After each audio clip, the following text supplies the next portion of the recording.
Hello, it's another time. It's another week to talk about Treasures Unspoken. I hope you've been well, and today we will be talking about processing grief. But before that, maybe you are new to this channel and are not sure what exactly Treasures Unspoken is, and are wondering uh, what is Treasures Unspoken.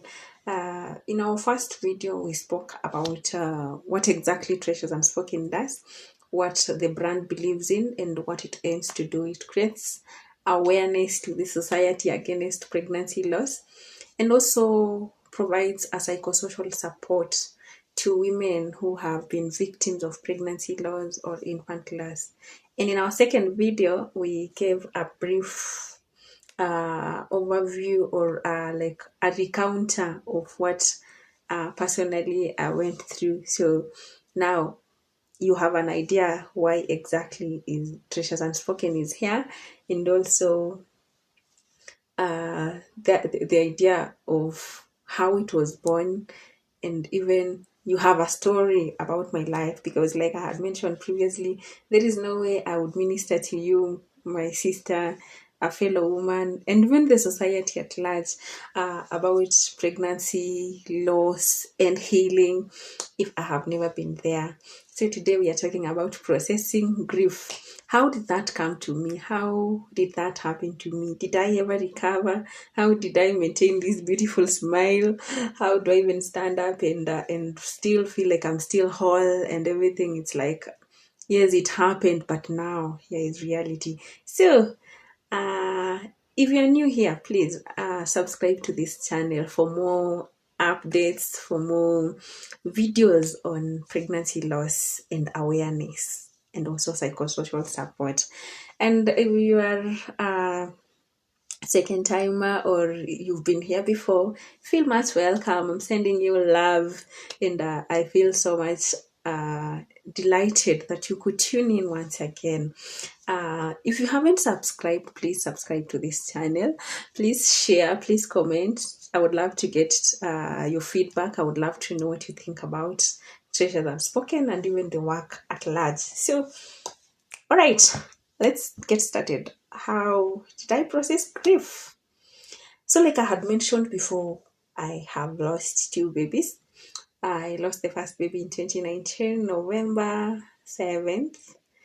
And yeah, how did I recover? How did I heal? So, I lost my baby at night and was discharged the following day in the afternoon, if I'm not wrong. Uh, I went home. First, going back to the house where I left with a baby and coming back empty-handed was quite devastating. I think it was overwhelming, a lot of emotions. People have been seeing you pregnant. At least a few people knew. It was difficult. In the house, I remember because I was with my husband, a friend of ours, they know, and his friend, then my husband now. So we were like about 4 5 people.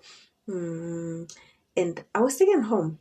So at home, I can say I didn't even want to remain alone because I remember at some point my sister had to leave, the friends we were with had to leave, and, and now I was remaining with my husband. But now there was no supper, so he had to go out look for food so that at least we can eat. And in his absence here, I felt so much void, so much emptiness. I remember actually telling him, please just go for 2 minutes because I wouldn't manage being alone for long. For me, it was quite overwhelming, and I felt like, no, he should not go, he shouldn't leave me. So, how did I now cope the upcoming days? This incident happened on a Friday. I was discharged on a Saturday, and then so at least Sunday he was there to keep me company. A few people came to visit, a few church members came to see me, but I want to say that I would have said we, but let me speak for myself. I truly appreciate the fact that people would go out of their way to come and see us and just speak a blessing and pray with us. I remember even a few of my cousins came by with my three siblings. They came to check on me, and yeah, that was it. Then from there, I think my classmates now, because I was now by then studying counseling, my classmates came. They tried to console me. I must admit, the saddest bit of healing from pregnancy loss is when you have a friend, you have a sister, you have someone you know, just anyone, you have a neighbor, name anywhere. There is someone in the picture who is also expectant, and you have lost. So, like in our class, we were actually two of us were expectant, and I remember now when this friend came, she came with a team, of course, or with my classmates. That was like the most darkest part of my life because I was asking myself, how come she's still having her belly, she's having her baby, and I'm here. I just lost mine. By then, there is nothing that kicks in. It's only that you feel like, oh God, this is us. It could have been us because we are friends. Anyway, with this friend of mine, we were friends. We were great friends. So it quite kinda of pressed me down and made me feel like, oh no, you just lost yours, and I had like no option of course. Anyway, moving on from that. So I'm here trying to heal. Being a counselor, I think I kind of got relieved from some pain because there are things I dealt with at a counseling level and felt like, God, at least you brought us a miracle. You gave us the opportunity to have a baby for 4 months because it was 17 weeks. And I felt so much excited that at least we carried this one up to 17 weeks. And that really made me so excited. So, being a counselor, there are things that I would talk to myself as a counselor and now managed that grieving process. So, like with the first baby, there was not a lot of this, no, nah, because remember, doctors can't pinpoint like this is what caused your loss. So, because of that, it's like we are left in the dark. We don't know what exactly happened, but we are like hopeful God will come through for us. And one thing that I regret with our first baby, we didn't take our baby home to be buried. The hospital where I delivered, they asked us for the opportunity to bury the baby. It kind of felt a relief at that moment, but months later, I realized like for me, I felt like I dumped our baby. I left her in the hospital. I wish I took her home where if I go home, I can go find her. So the hospital was in charge of disposing, they call it disposing, uh, the baby. And later on, it started hitting me down. You know what? You left your baby. You left her in the hospital all alone. But then, those are plans I couldn't figure out in that state because I wasn't even in a good state to think, yes, I need to take my baby home or I need to do one, two, three. So I didn't see it as a big deal at that point. Anyway, moving on. So with the first baby, I can say like there was not too much of pressure, too much of depression or being stressed. The worst thing that happened to me was now when I was approaching her due date. She was supposed to be born in April anywhere from 3rd to 27th. And I used to pray that she gets born on 27th so that my mom has a birthday mate. But those were God's plans. Getting to that due date was the most difficult, but I kind of got prepared psychologically to face those dates. And somehow the body kept reminding me, yes, you are supposed to deliver this time. And especially when I go to school and see my friend, and she's also, we were actually due within the same time frame.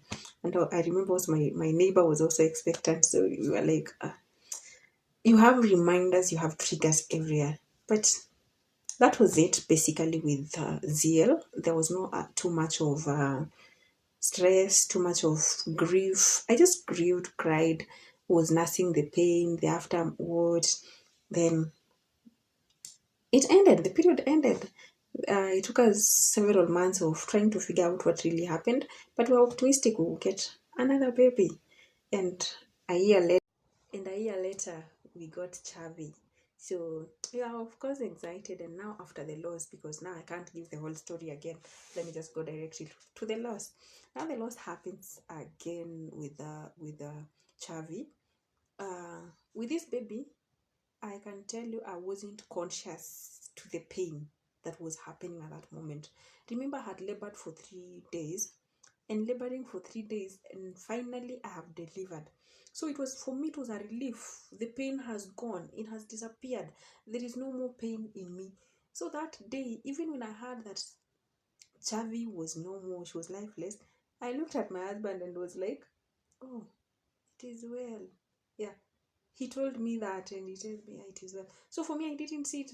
By then, I didn't like really feel there was something big or there was something missing. So I just brushed it off and was like, ah, it's fine. So like now, that night, because I hadn't slept the 2 previous nights, now this night when I've lost Chavi, it's when I'm now sleeping for the first time again. Also, when I was pregnant with that baby, I used not to sleep most of the nights. Actually, let me say I didn't have sleep at all. I had insomnia the entire pregnancy. Um, so it was like the first time I'm sleeping. But now I woke up at 5 a.m. because I was sure my husband and the team that was taking me home were coming to pick me at exactly 8 a.m. So I knew I need to prepare, not 8, actually, they were supposed to come at 7. And I had to wake up and prepare, take care of myself. And yeah. So that time I woke up at 5 a.m. I think I was also receiving some injection that made me now know I need to be awake. So it's when everything dawned to me. I was alone, not alone in the room, but I was alone from anyone who knew what I was actually going through, because I was admitted with sick patients. And now it settles on me. You lost your baby. Now what do you do? How do you move on? I cried that morning, 5 a.m. I cried like a river. And I was like, so you mean she's no longer with me? In fact, by then it's when I remembered, oh, they took our baby to the mortuary. And I was like, I didn't take her. She was in the hands of my husband, the dad. I felt so much heaviness, because now, remember when I had insomnia, I would wake up, play with the baby the night, or the entire night. So this time I've woken up, there is no one to speak to, there is no one to tell we are making this, because I would touch my tummy and speak to the baby and tell her, we will make out of this, you will be delivered, you will be born. But now I realize I have a vacuum that nothing can fill. And I kind of felt it's the time to cry, so I cried. And that ended. So we went home, buried our baby. I thought I was strong, but wait until you carry that small coffin. Wait until it's time for you to place your baby in the grave. Wait for that time until the most heartbreaking point of this was when I took the baby home. I didn't know anyone was going to check the baby. I didn't actually assumed, because she was premature. I assumed no one would be interested in seeing a preterm baby. And while we were just having like a small, say, celebration and preaching, let me, burial rites here. I remember the ladies of where I'm married to. They now started unveiling the baby. They opened that small, yeah, and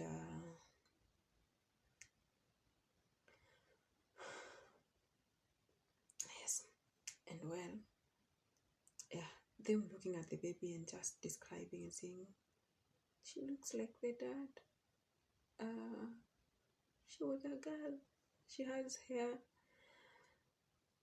Yes, that unveiling broke me down. To date, it still breaks me down because nowhere in my expectations did I see me taking home a dead baby. No, I had never seen that, and no one thinks about that. And here are women, and of course the men and the people we were with. They were unveiling the baby, and they are looking at her, and I'm like, gosh, I wish they wouldn't do this. That broke me. I remember crying again because, can I surprise you? I only saw Chavi once, just once, and I couldn't get enough, let me say, zeal or desire to see her again. I think because of the relief of pain, and my body was numb to the pain, I felt like it's just fine. So I saw her when you were with my husband. Remember when he's coming to tell me it is well? Yes, that's the time I saw the baby and looked at her. She was like lying on the sides, and I looked at her like this and was like, okay, yeah, so you poor thing have slept. I remember even asking her, so you decided to leave your mama alone? And that was it, basically. So then it's time to bury the baby. I feel like this was the most difficult part. Seeing our baby being lowered into the small grave. And I want to agree with someone, a very known gospel musician, who said the heaviest coffins to carry are those four little babies. And I can agree today that if there is ever a heavy coffin you'd ever carry, there are those two small coffins. Because they are small. These people don't deserve to die. But anyway, yeah. So now we started, after the burial has been done, so we remain alone with my husband again. We're just the two of us, of course, still up country. Mm, now everything kicks in. You can still have those flutters, you can still have the imaginations. In fact, there are times I would wake up and now start talking to my tummy, assuming that I still have Chavi. Because remember, she was more advanced. I could hear her kicks. So we, by this time, I'm feeling I should wake up and talk to the baby. Then I realized the baby is not here. Anyway, so we went and started the healing journey. It was quite difficult because people have been seeing you pregnant. Where you have been living, people know that Gloria is pregnant. And now you come back home with no baby. I guess society has a lot to play in healing from pregnancy loss. But unfortunately, society doesn't give you the room to talk about that or to even heal. So, in processing grief, I learned that you grieve alone. Alone, what I mean is you don't have expectations on people, or you need that time, you need that space, you need that time to break down and get off people. Be on your own, maybe with the people you treasure, if that's the case. So, now, later is how I started progressing. So, in the next video, I will share now how did I process the entire, how did I get closure? Did closure even ever happen? Does it ever happen? We will talk about that in the next video that I will be recording next week. And I pray that society learns one thing or two from this. And you are my society, you my viewer.